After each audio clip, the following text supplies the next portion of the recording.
Hi, I'm Alder. I'm Brenda, and we are from Mackenzie Meets Alzheimers.com. We spell Mackenzie Mackenzie.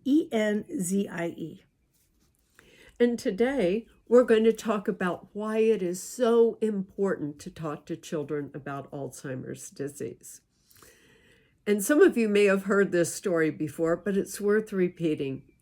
This whole program came about because of my niece Olivia. She came to visit Mom, and she and Mom had a little altercation because Olivia didn't understand about Alzheimer's disease and why Mom was doing certain things.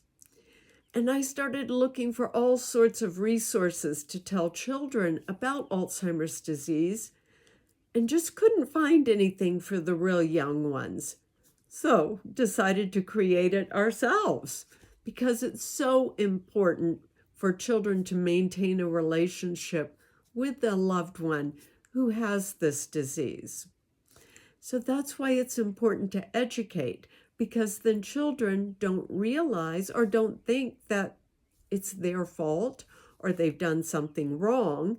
They understand it's the disease and not them. Yeah, and also it takes away the fear, because it's pretty scary when you try to talk to a child and you say, the person might not remember you. And that's pretty frightening. But if they understand about the disease, they'll know it's the disease that's causing that person not to remember them. And as we've talked about many times, you always introduce yourself like, "Hi, I'm Olivia. I'm your granddaughter. I love you, and I'm so happy to be here with you."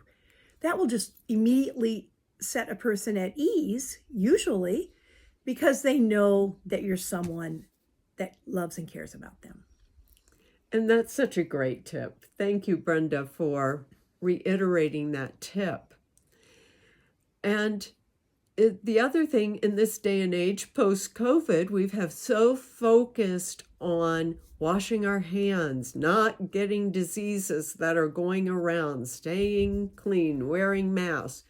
It's important to let children know that Alzheimer's is not contagious, that they can't get the disease from their loved one, that it's okay to hug them or sit next to them on the couch and read a favorite book together. Just giving them that knowledge empowers the child. And if their loved one starts talking about something really kind of might sound crazy, help the children still communicate by asking the person questions about what they're talking about.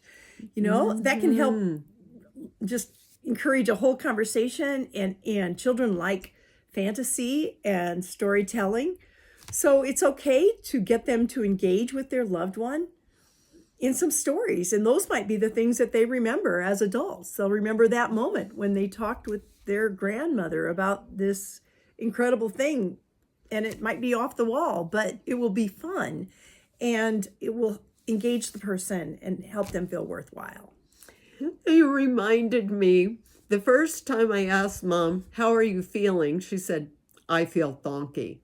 I thought, what's thonky? What is this?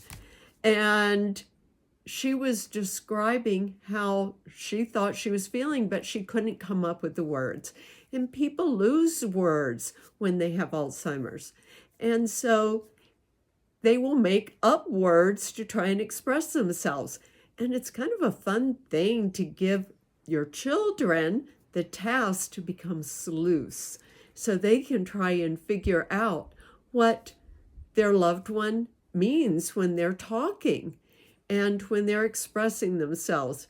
And the word thonky became part of our family's vocabulary. So when someone was feeling a little off or not feeling so hot that day, you'd say, "Hey, how you doing?" They say, "Oh, I'm feeling a little thonky today." And it was just great fun to have that as part of our family tradition. And what a great memory. What a great memory that came from your mother who had Alzheimer's. It's a fun game to have children and loved ones make up words. Just go ahead and make a game of it and make up some words. It just means you're being creative together and you're having fun together. And love and understanding and fun are the most important things when coping with this disease. And you may want to check out our blog. If you go to our website, MackenzieMeetsAlzheimers.com, and go under blog and just scroll to the blog that is Why Is It Important to Educate Children About Alzheimer's Disease? So go check it out and be sure and leave us a comment below the blog about what you thought, if you have any ideas to add, and we can include you and your comments. Thank you for listening.